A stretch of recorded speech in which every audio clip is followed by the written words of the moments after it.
오늘 우리 교회 주시는 하나님 말씀 시편 23편 마지막 절 6절 말씀인데요. 읽기 전에 오늘 표현 포함해서 좀 간헐적으로 제가 설교를 했잖아요.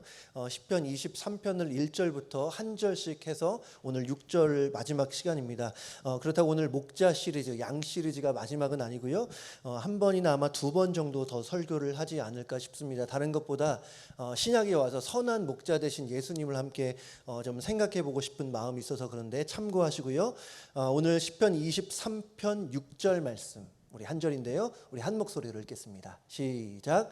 내 평생에 선하심과 인자하심이 반드시 나를 따르리니 내가 여호와의 집에 영원히 살리로다. 아멘. 오늘은 나 하늘로 돌아가리라라는 설교의 제목으로 함께 말씀 보면 좋겠습니다. 저는 시를 그렇게 꽤 좋아하는 편은 아닌데요.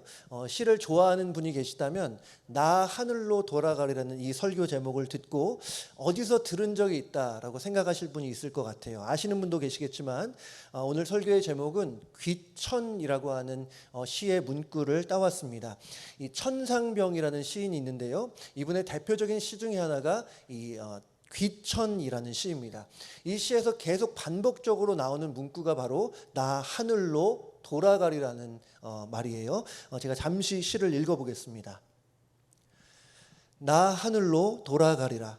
새벽빛 와 닿으면 쓰러지는 이슬 더불어 손에 손을 잡고 나 하늘로 돌아가리라. 노을빛 함께 단 둘이서 기슭에서 놀다가 구름 손짓하면은 나 하늘로 돌아가리라. 아름다운 이 세상 소풍 끝내는 날 가서 아름다웠더라고 말하리라. 여러분 특별히 마지막 부분을 보시면요. 나 하늘로 돌아가리라고 이렇게 말하면서 인생을 하나의 소풍으로 비유하고 있습니다. 소풍이라는 것은 여행이라고 말하기는 좀 그렇고 그냥 부담 없이 가벼운 마음으로 잠깐 떠나는 것을 말하잖아요. 야외로. 시인은 우리의 인생을 그런 소풍에 비유하고 있어요. 근데 생각을 해보면 우리의 인생이 정말 소풍과 같은가? 우리의 인생을 소풍과 비교하다 보면 조금은 거리감이 느껴질 것 같습니다. 정말 우리는 지지고 볶고 살 때도 있고 마음에 무거운 돌덩이 하나를 정말 바위 하나를 지고 있는 일도 있고 또 한 번은 좋았다가 나빴다가 한 번은 기뻤다가 슬펐다가 롤러코스터를 겪기도 합니다. 소풍과는 전혀 달라 보여요. 그냥 가벼운 마음으로 부담 없이 갈 수 있는 소풍과는 거리가 있어 보입니다. 하지만 시인이 이 인생을 소풍에 비유하는 것은 인생 자체를 가볍게 보기 때문은 아닐 거라고 생각해요. 아마 시인은 긴 호흡을 가지고 이 땅의 시선이 아니라 하늘의 시선으로 하늘의 관점을 가지고 이 인생을 바라봤던 것 같아요. 인생이 아무리 길다 하더라도 100년, 120년을 산다 하더라도 영원이라는 시간에 비하면 그냥 스치는 시간에 불과하잖아요. 그냥 쉬 지나가는 안개처럼 금세 사라지는 것이 이 세상에서의 시간일 거예요. 아마 시인은 그러한 마음으로 우리의 인생을 소풍에 비유했던 것 같습니다. 어쨌든 인생이 소풍이라고 한다면 소풍은 끝나는 날이 있잖아요. 시간이 있잖아요. 그날은 언제냐? 이 시에 따르면 하늘로 돌아가는 날이에요. 이 시를 쓴 천상병 시인이 기독교인인 걸로 제가 알고 있는데요. 그렇다고 해서 이 시가 기독교적인 배경으로 썼는가? 그거는 잘 모르겠습니다. 하지만 나 하늘로 돌아가리라. 나 하늘로 돌아가리라. 여러분 이 말만큼은 누구보다 우리 그리스도인들이 할 수 있는 말인 줄로 믿습니다. 여러분 성경은 우리 그리스도인들을 본향을 찾는 자라고 말해요. 본향을 사모하고 그 본향을 향해 나아가는 사람들. 히브리서 11장 14절부터 16절에 이렇게 말합니다. 그들이 이같이 말하는 것은 자기들이 본향 찾는 자임을 나타냄이라. 그들이 나온 바 본향을 생각하였더라면 돌아갈 기회가 있었으려니와 그들이 이제는 더 나은 본향을 사모하니 곧 하늘에 있는 것이라. 이러므로 하나님이 그들의 하나님이라 일컬음 받으심을 부끄러워하지 아니하시고 그들을 위하여 한 성을 예비하셨느니라. 여러분 14절에 뭐라고 했었습니까? 자기들이 본향을 찾는 자임을 나타냄이라. 여러분이 지금 어떤 자리에 있든 무엇을 하든 여러분의 진정으로 하나님의 자녀라고 한다면, 그리스도인이 맞다면 여러분은 지금 본향을 향해 나아가고 있다고 믿습니다. 여러분, 그 본향을 우리가 천국이라고 부를 수도 있고 또 하늘이라고 부를 수도 있고 다양하게 표현할 수 있지만, 여기서 중요한 것은 우리가 지금 그곳을 향해서 한 걸음씩 한 걸음씩 걸어가고 있다는 거예요. 물론 이게 눈에 보이지 않습니다. 느껴지지 않을 때도 많이 있어요. 하지만 하나님의 말씀에 따르면 하나님의 자녀들은 본향을 향해서, 천국을 향해서, 하늘을 향해서 나아가고 있어요. 여러분, 이 사실이 우리에게 얼마나 중요한지 모릅니다. 요즘 보면 이 천국에 대한 관심이 많이 사라지고 있는 추세가 아닌가, 이런 생각을 해봐요. 우리 교회 안에서도 마찬가지예요. 이 교회 안에서도 천국에 대한 메시지가 희미해져 가고 있는 이때에 무엇보다 천국에 대한 진리가 다시 한번 여러분의 가슴 속에 깊이 새겨지는 은혜가 있기를 주님의 이름으로 축복합니다. 오늘 다윗은 시편 23편을 마무리하면서 마지막에 여호와의 집에 대해서 말하고 있어요. 짧으니까 다시 한번 읽어볼게요. 시작. 내 평생의 선하심과 인자하심이 반드시 나를 따르니 내가 여호와의 집에 영원히 살리로다. 이 세상에서, 다른 데가 아니라 이 세상에서 하나님의 양들은 푸른 풀밭에 머물기도 하고 쉴만한 물가로 갔다가 또 사망의 음침한 골짜기를 지나기도 해요. 또 원수들이 득실되는 현장에 있을 때도 있고 또다시 푸른 풀밭과 쉴만한 물가로 지날 수 있어요. 이러한 다양한 삶의 현장들이 끊임없이 반복되는 것이 우리의 삶, 우리의 인생이 아닐까 싶습니다. 그래서 어제는 사망의 음침한 골짜기에 있었는데 오늘 보니까 푸른 풀밭에 와 있는 거예요. 그리고 내일은 또 어떤 데로 갈지를 잘 몰라요. 하지만 하나님의 양들은 정처 없이 마냥 떠도는 것이 아닙니다. 분명한 방향성이 있어요. 최종적인 목적지가 있습니다. 여러분, 오늘 다윗은 그곳을 향해서 뭐라고 부릅니까? 그곳이 바로 여호와의 집이라는 거예요. 여호와의 집. 여기서 여호와의 집이라는 것은 당시 이스라엘 사람들이 여호와의 집이라는 말을 들었을 때에 바로 어디가 생각났을 거냐면 성전이 생각났을 거예요. 당시의 사람들에게 있어서 여호와의 집은 성전이었습니다. 근데 다윗이 뭐라고 하냐면 내가 여호와의 집에 영원히 살리로다라고 말해요. 영원히. 저는 이 영원이라는 단어를 우리가 시적인 표현으로도 볼 수 있지만 먼저는 문자적인 의미로 봐야 된다고 생각합니다. 이렇게 문자적으로 본다고 한다면 영원히 살 수 있는 여호와의 집은 성전일 수 없어요. 일반 성도들에게 있어서 성전은, 그 당시에도 성전은 평생 살 것도 아니고 영원히 살 수 있는 것도 더더욱 아니에요. 이 세상 어디에서도 영원히 살 수 있는 곳은 없어요. 여러분, 한 곳이 어디입니까? 영원히 살 수 있는 단 한 곳이 있다면 천국 아니겠어요? 그래서 다윗이 말한 여호와의 집은 궁극적으로는 천국을 가리키는 거예요. 그러니까 목자 되신 하나님께서 양들을 인도하고 계신데 궁극적으로 어디로 인도하시냐? 여호와의 집, 천국이라는 거예요. 여러분, 오늘은 푸른 풀밭으로 갈 수 있고 또 내일은 사망의 음침한 골짜기로 갈 수 있고 이것저것 많은 곳을 갈 수 있지만 하나님의 양들에게 있어서는 방향성은 분명하다. 하나님의 양들에게는 저 천국이 우리의 집인 줄로 믿습니다. 다윗은 지금 천국에서 영원히 살리라고 말하고 있어요. 여러분, 이것은 천국에 들어갈 수 있나 없나 의심의 눈초리로 나 무조건 천국 갈 거야 이렇게 말하는 것이 아니에요. 조금 갈 수 있을까 말까 하는 그런 마음이 아니라, 그런 가겠다 결단이 아니라 이것은 그렇게 될 거라는 것을 확신하는 거예요. 나의 목자 되신 하나님을 그냥 계속 따르다 보면 결국에는 천국에 갈 거라는 강력한 확신을 다윗이 말하고 있는 거죠. 여러분, 단지 이것이 다윗에게만 해당되는 것이겠습니까? 그렇지 않아요. 하나님의 양된 우리 모두에게도 동일하게 해당되는 일이에요. 하나님의 양들에게는, 여러분, 이것은 그냥 시간 문제일 뿐이지 천국은 이미 보장되어 있는 줄로 믿습니다. 결국에 하나님의 양들, 우리는 천국에 가게 될 거예요. 천국 가는 길까지 어떠한 일이 있을지 우리가 잘 알 수 없어요. 하지만 너무나 분명한 것은, 너무나 확실한 것은 결국에는 하나님의 양들이 천국에 가게 되리라는 거예요. 여러분, 우리의 느낌과 의견과 생각이 있을 수 있지만, 다를 수 있지만, 우리의 느낌, 생각보다 더 중요한 것은 절대 변치 않는 하나님의 말씀, 진리라고 생각을 합니다.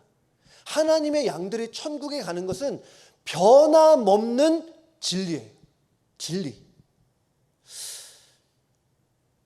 근데 우리가 이 천국에 대해서 평소에 얼마나 생각을 할까요?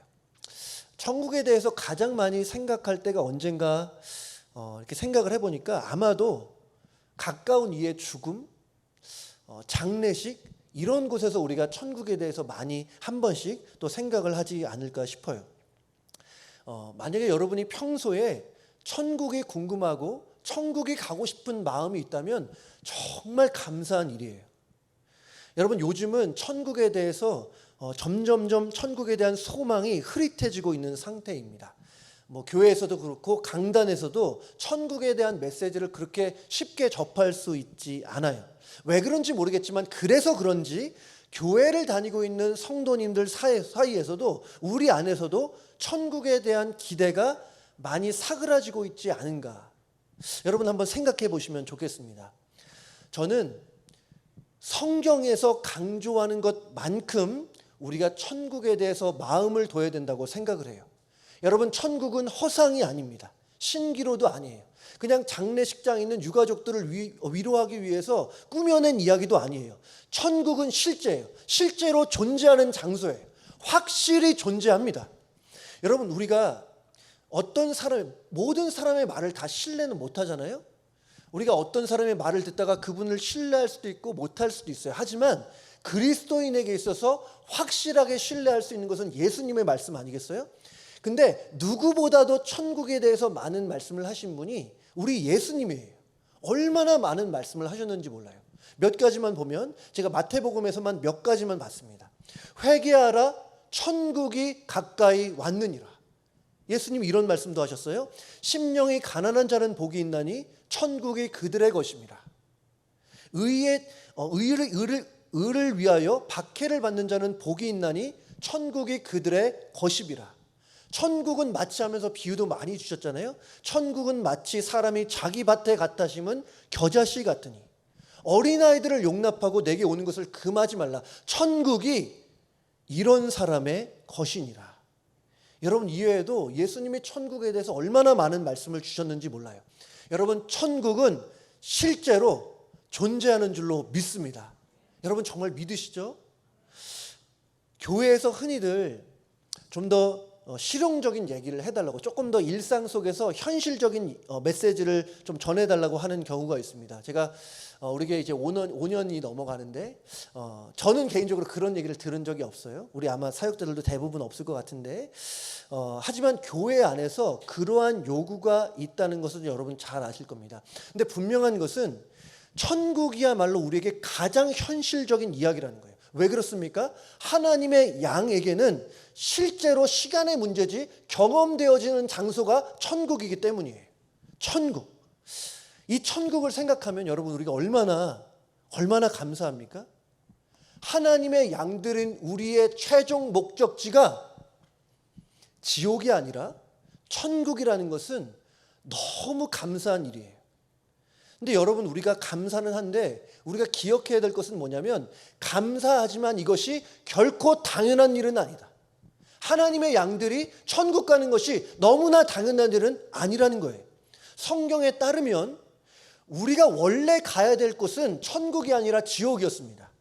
우리는 다 양 같아서 그릇 행하여 각기 제 길로 갔어요. 제 소견대로 살았고 심판받아 마땅한 죄악된 인생을 살았어요. 그리고 그러한 죄악된 인생을 살았던 모두에게 있어서 인생의 결론은 성경에 의하면 지옥이라는 거예요.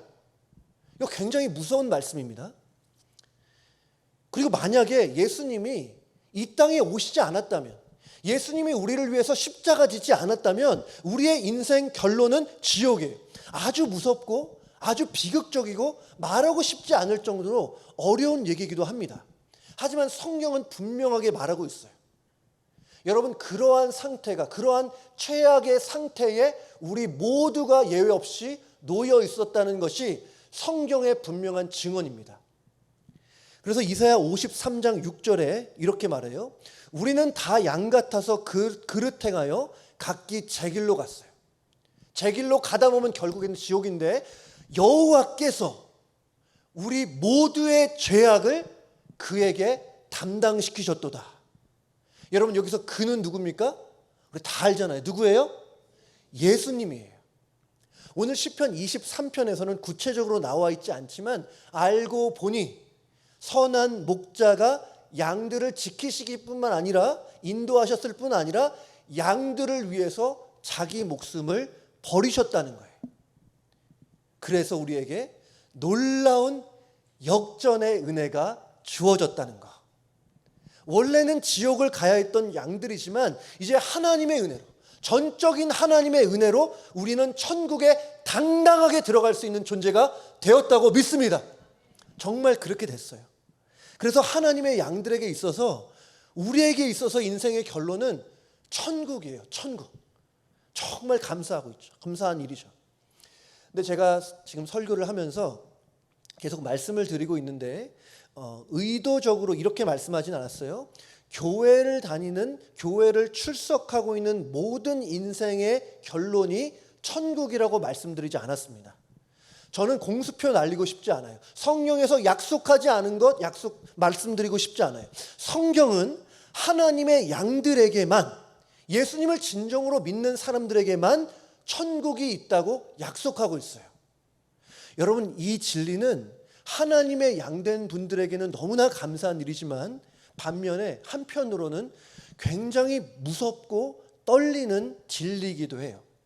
저는 이미 하나님의 양된 우리 성도님들이 구원의 확신이 있다면 너무 감사한 것이고 그 확신을 흔들고 싶은 마음이 없어요. 오히려 더 견고하게 가져야 되죠. 하지만 내가 하나님의 양인지 아닌지, 나의 목자가 하나님이신지 아니신지 잘 모르는 분들에게 말씀드리고 싶습니다. 내가 구원받은 하나님의 자녀인지 아닌지 확신이 없는 분들이 계시다면 정말 예수님이 나를 위해 십자가 지시고 나를 의롭다 하시기 위해 사흘 만에 다시 사신 그 십자가와 부활의 복음이 아직 믿어지지 않는다면 정말 고민해 보시기 바라요. 정말 고민해 보셔야 돼요. 이것은 굉장히 심각한 일입니다. 정말 대충 덮고 넘어갈 수 있는 문제가 아니에요.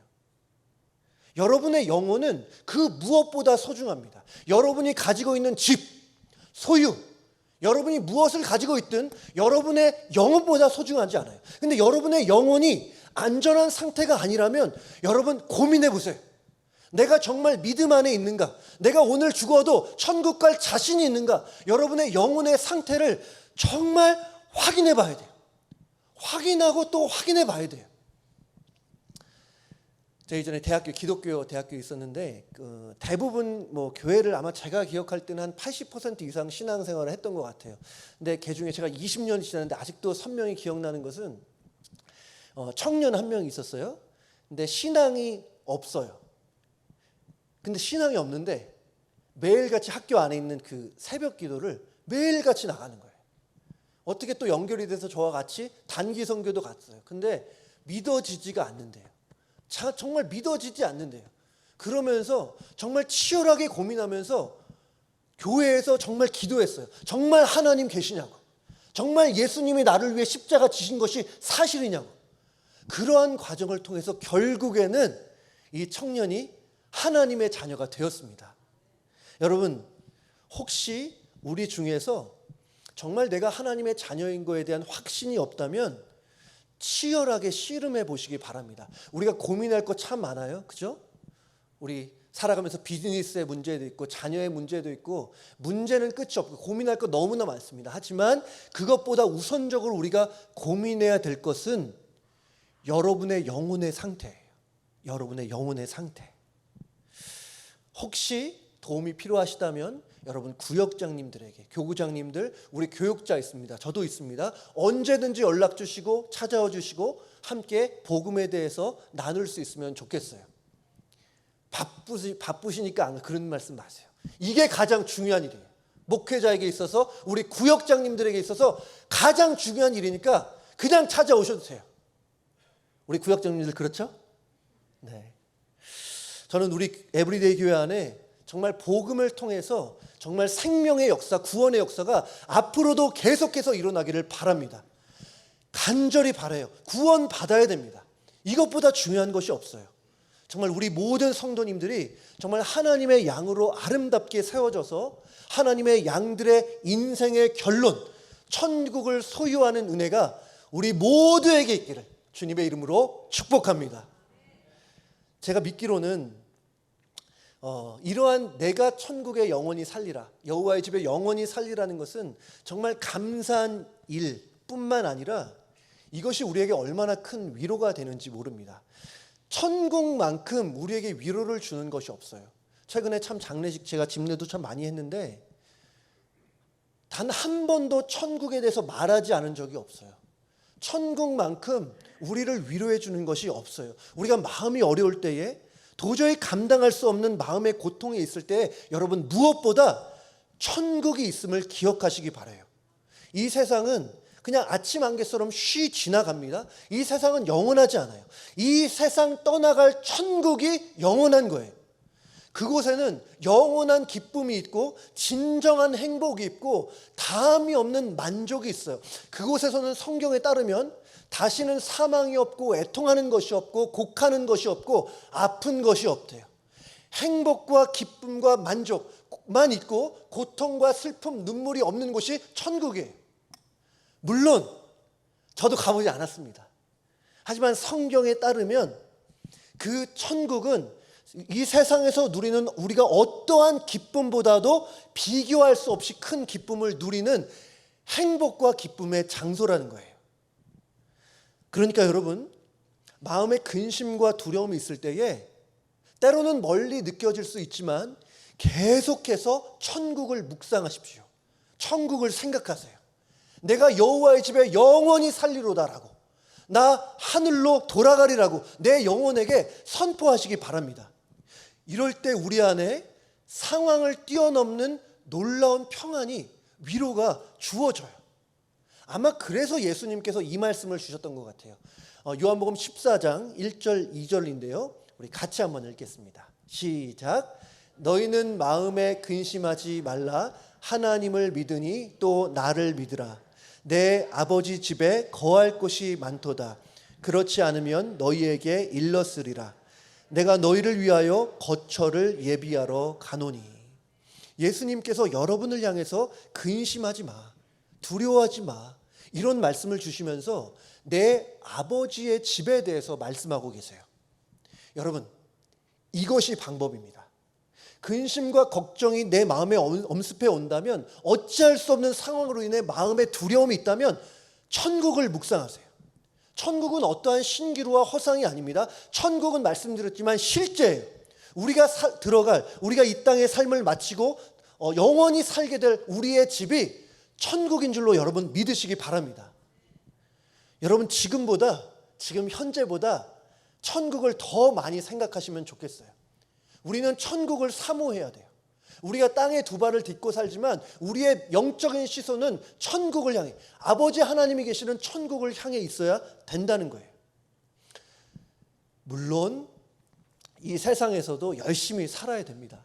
정말 맞는 말이에요. 힘을 다해서 일해야 되고 최선을 다해서 살아야 돼요. 하지만 이 세상이 전부인 것처럼 살지는 마십시오. 이 세상이 영원한 것처럼 이 세상에서 여러분의 존재에 승부를 걸지 마세요. 이 땅에서 100년, 110년 이상을 산다 하여도 천국에서의 영원한 삶에 비한다면 시인의 고백처럼 잠시 다녀오는 소풍에 비할 뿐이에요. 여러분의 마음속에 다시 한번 천국에 대한 진리가 새로워질 수 있기를 다시 한번 주님의 이름으로 축복합니다. 근데 우리 목자는 양이 결국에 여호와의 집 천국에 간다고 하여서, 이러한 팩트가 있다고 하여서 그 가는 길을 소홀히 여기시는 분이 아니에요. 나머지는 네가 알아서 해. 어차피 천국 가니까 나머지는 네가 알아서 해. 이렇게 우리의 일상에 무관심한 분도 아닙니다. 다윗이 여호와의 집에 살 것이라는 확신이 있었는데요, 그와 동시에 다윗은 목자에 대한 절대적인 신뢰가 있었어요. 그 신뢰를 오늘 23절 초반절에 볼 수 있는데요, 이렇게 말해요. 내 평생에 선하심과 인자하심이 반드시 나를 따르니. 이전부터 따라왔지만 앞으로도 평생에 그 선하심과 인자하심이 나를 따른다는 거예요. 확신하고 있습니다. 어떠한 의심의 흔적도 없어요. 이제 내 앞에 푸른 풀과 쉴만한 물가가 있든 아니면 사망의 음침한 골짜기가 있든 어디서든지 여호와의 선하심과 인자하심이 나를 따를 것이라는 분명한 확신이 있어요. 근데 여러분, 이 다윗의 일생을 제가 몇 번 말씀드렸지만, 이 다윗의 일생을 기억해 보면 이 고백이 그렇게 쉬운 고백은 아닐 겁니다. 다윗의 삶 속에 항상 푸른 풀밭만 있고 쉴만한 물가가 있었다고 한다면 모르지만, 다윗이 얼마나 많은 고생을 했습니까? 아마 우리보다 훨씬 더 많은 고난을 겪었던 사람이 다윗일 거예요. 정말 막장 드라마에서만 나올 만한 것들을 한두 번도 아니고 여러 번 겪었던 사람이 다윗이에요. 뭐 사울의 문제는 여러분 말할 것도 없고, 이 밧세바와의 스캔들 이후에 태어난 자식이 바로 세상을 떠나기도 하고, 다윗의 자녀 간에 근친상간이 일어나기도 하고, 형제들 사이에 막 사륙이 일어나는, 입에 담기도 어려운 일들이 비일비재하게 일어났어요. 나중에는 어땠습니까? 아들 압살롬이 칼을 들고 다윗을 향해서 쿠데타를 벌이잖아요. 그런데도 다윗은 여호와의 선하심과 인자하심이 내 평생에 있을 것이라고 고백하고 있습니다. 이게 어떻게 가능할까? 여기서 여호와의 선하심이라는 것은 뭐 특별히 설명을 안 해도 잘 아실 거예요. 선하시다, 뭐 좋으시다, 너 더할 나위 없이 좋으시다라는 것. 또한 인자하심이라는 것은 히브리어로 원래 단어가 이 헤세드라는 단어입니다. 제가 한 2달 전에 3달 전에 이 헤세드라는 단어에 대해서 몇 번 말씀을 드렸는데요, 제 언어로 좀 투박하게 번역을 해보자면, 이 헤세드라는 것은 내가 하지 않아도 되는 것을, 내가 하지 않아도 전혀 문제 없는 것을 남을 위해서 하는 거라는 거. 그러니까 의무를 넘어선 사랑, 의무를 넘어선 은혜를 헤세드라고 말해요. 그러니까 종합을 해보면 여호와의 선하심과 인자하심은, 여호와 하나님은 너무나 좋으신 분일 뿐만 아니라 그분은 내게도 좋으신 분, 내가 자격 없지만 내게도 은혜와 사랑을 베풀어 주시는 분이 바로 하나님이라는 거예요. 다윗은 어려움 중에서도 그러한 하나님의 선하심과 인자하심에 대해서 계속 생각하고 있지 않았던 것 같아요. 근데 여기서 좀 살펴보고 싶은 표현이 있는데요, 선하심과 인자하심이 반드시 문제예요. 뭐라 그러죠? 나를 따르리라 그러잖아요. 보통 같으면 선하심과 인자하심이 내 안에 있을 것이다, 선하심과 인자하심이 풍성할 것이다, 이렇게 말하는데, 오늘 다윗은 선하심과 인자하심이 나를 따를 거라고 말하고 있습니다. 학자들마다 좀 생각은 다르지만 어떤 학자는 이 따른다라는 표현을 기반으로 해서 다윗이 이 선하심과 인자하심의 이 단어를 의인화하고 있다고 생각을 해요. 의인화, 좀 어려운 단어죠. 영어로 찾아보니까 발음이 맞는지 모르겠지만 personification이라고 해요. 그러니까 보통 양을 치는 그 사람들은 혼자 양을 치지 않습니다. 보통 양치기 개의 도움을 받아요. 그래서 보통은 이런 그림이 연출이 될 겁니다. 그림 보여주세요. 질문이 여기 보시면 양들 있고 양들을 쫓고 있는 2마리의 개가 있는데, 이 2마리의 개의 이름은 뭘까요? 저 위에 있는 개는 선하심, 아래에 있는 개의 이름은 인자하심이에요. 근데 이 2개의 역할이 뭐냐? 계속 보여주세요. 양치기 개들은 먼저는 맹수들로부터 이 양들을 보호해요. 근데 더 중요한 것은 이 그림처럼 양들을 뒤를 따라다니면서 양들을 인도하는 거예요. 혹시 무리에서 이탈을 하는 양이 있다 그러면 뒤에서 보고 쏜살같이 막 따라가는 거예요. 막 멍멍멍멍, 미국에서는 왈왈왈 그러다 따라가서 그 무리 안으로 양을 다시 한번 들어오게 만드는 거예요. 이해가 되시죠? 여러분, 우리의 신앙생활에서도 선하심과 인자하심으로 인해서 우리가 보호되고 있고 인도함을 받고 있어요. 때로는 우리가 각기 제 길로 갔잖아요. 양으로서 우리 소견대로 갔고, 때로는 영적으로 탈선하는 일이 있어요. 하지만 여호와의 선하심과 인자하심이 있기 때문에 다시 한번 주님 앞으로 돌아올 수 있는 거예요. 우리가 죄의 유혹으로 인해서 정말 넘어질 수 있어요.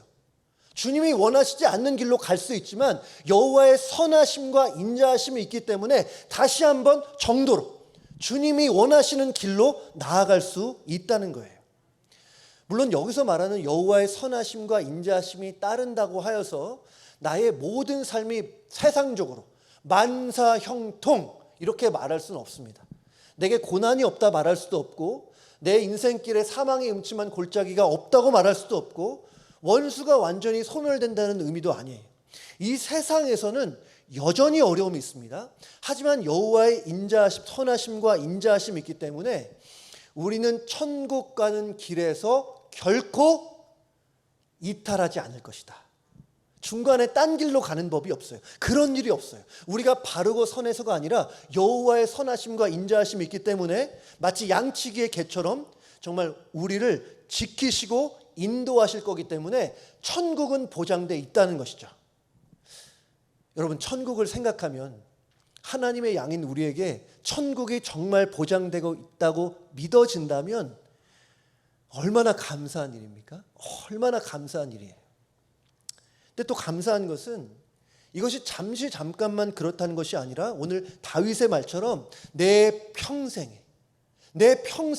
선하심과 인자하심이 반드시 나를 따른다고 해요. 그래요.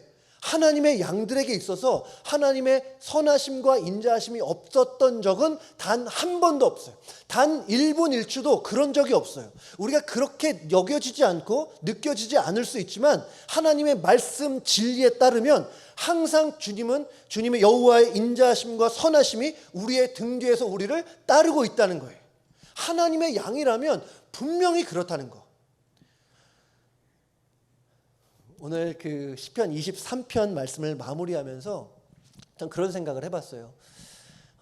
처음부터 끝까지 모든 것이 은혜구나. 모든 것이 정말 하나님의 은혜구나.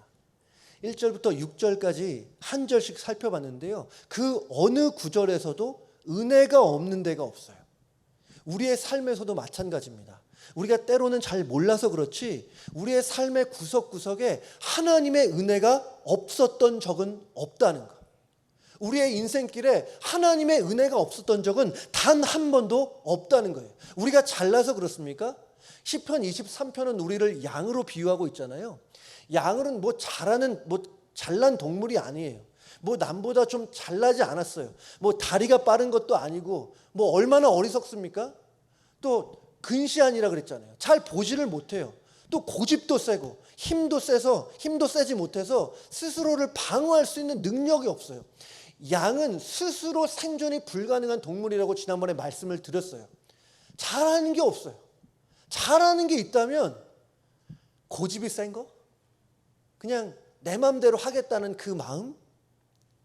하지만 그럼에도 목자 되신 하나님은 그럼에도 불구하고 우리를 압도하는 은혜로 채워주신다는 것. 푸른 풀밭과 쉴만한 물가로 인도하시기도 했고, 사망의 음침한 골짜기에서 두려워하지 말라고 내가 너와 함께한다고 말씀 주시기도 했고, 주의 지팡이와 막대기로 우리를 지키시기도 했고, 은혜를 부어주시는데 그냥 인색하게 조금씩 부어주시는 것이 아니라 내 잔이 넘치나이다 고백이 될 정도로 풍성하게 채워주셨어요.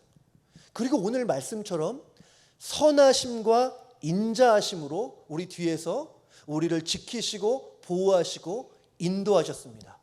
그리고 결국에는 우리 목자는 우리를 여호와의 집, 저 천국으로 인도해 주실 줄로 믿습니다. 하나님의 양들인 우리의 인생의 결론은 그래서 천국이에요. 누가 뭐래도 하나님의 양들인 우리는 천국 가게 될 줄로 믿습니다. 우리 귀한 성도님들의 삶 속에서 먼저는 오늘 시편을 마무리하면서 저도 그렇고 우리 성도님들 모두가 하나님이 주시는, 목자로서 주시는 은혜만큼은 잊지 말았으면 좋겠다. 때로는 우리가 영적인 치매 환자처럼 은혜를 잊고 살 때가 있지만 믿음의 눈을 열어서 보면 우리의 삶 속에서 하나님의 은혜가 없었던 적은 한 번도 없었다. 오늘 특별히 나 하늘로 돌아가리라, 이 천국의 소망을 품고 오늘 하루도 믿음을 가지고 하늘을 향하여 아름답게 살아가는 우리 귀한 성도님들, 우리 귀한 하나님의 양들 다 되시기를 주님의 이름으로 축복합니다. 아멘. 우리 같이 한번 말씀 기억하시면서요, 나의 영원하신 기억 함께 찬양하면 좋겠습니다.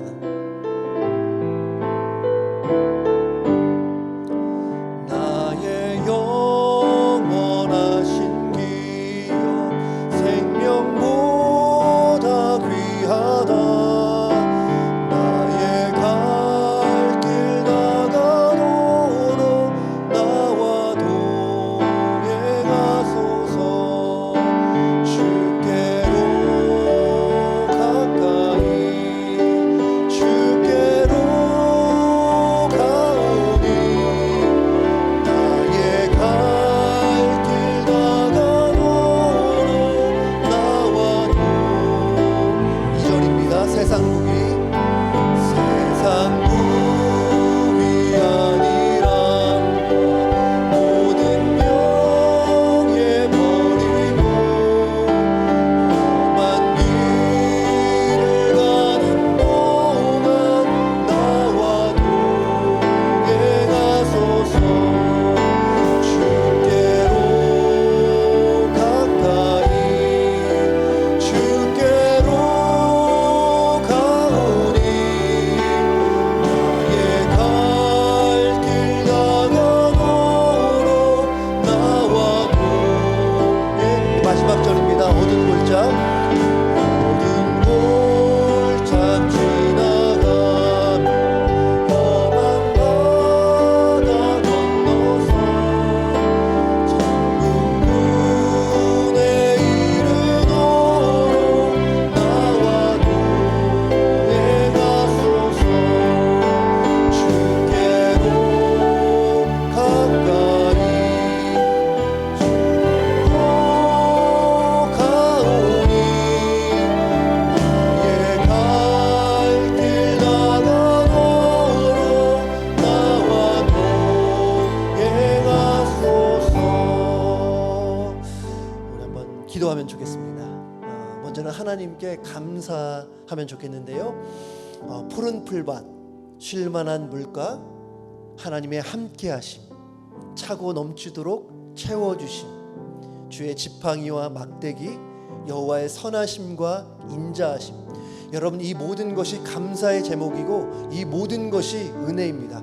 이 시간 우리의 목자 되신 하나님께 정말 감사 기도를 올리면 좋겠고요. 또 기도할 것은 다시 한번 우리 안에 나 하늘로 돌아가리라는 천국 소망이 새로워질 수 있도록, 우리가 두 발을 이 땅에 들딛고 살지만 정말 눈을 들어 하늘을 바라보며 천국을 사모하며 다시 한번 천국 신앙이 회복되어질 수 있도록 우리 시간 함께 기도하기를 원합니다. 기도하겠습니다. 아버지 하나님, 정말 모든 것이 아버지의 은혜입니다. 푸른 풀밭 쉴만한 물가, 하나님 두려워하지 않을 것은 주께서 나와 함께 하신다는 그 약속의 말씀, 아버지 하나님 정말 주의 인자하심과 선하심, 주의 지팡이와 막대기가 나를 인도하시오니 하나님, 정말 내가 생각해보면 하나님 나의 목자 되어주신 하나님이 있어서 얼마나 감사한지 모릅니다. 하나님이 나의 영혼의 목자 되어주시니 얼마나 감사한지 모릅니다. 하나님 은혜를 기억하며 매번마다 주님 앞에 감사의 기도를 올려드리는 우리 성도들 될 수 있도록 도와주시기 원하고, 하나님 무엇보다 오늘 다윗의 고백처럼 여호와의 집에 정말 내 평생에 여호와의 집에 살리라는, 나 하늘로 다시 한번 돌아가리라는 그러한 인생의 고백, 천국을 사모하며 본향을 사모하며 본향을 향해서 나아가는 천국의 신앙이 우리 안에 다시 한번 회복되어질 수 있도록 도와주시기 원합니다. 다시 한번 천국을 바라보며 살아갈 수 있도록, 하나님 이 땅에 정말 우리가 살아가고 호흡하고 있지만, 하나님 이 땅에서 우리가 인생을 걸어가고 있지만 천국이 있음을 기억하며 살아갈 수 있는 그런 영적인 지혜와 믿음을 우리에게 허락하여 주시기를 원합니다. 하나님, 우리의 믿음을 열게 하여 주시옵소서. 믿음의 눈을 열어서 주님과 주님 계신 저 하늘을 바라보며 살아갈 수 있는 그런 내세의 신앙, 천국의 소망을 품고 살아갈 수 있도록 도와주시옵소서. 여러분, 이 시간 다 같이 자리에서 일어나셔서 우리 한 번 더 찬양하면 좋겠습니다.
하나님, 우리의 목자 되어 주셔서 너무나 감사드립니다.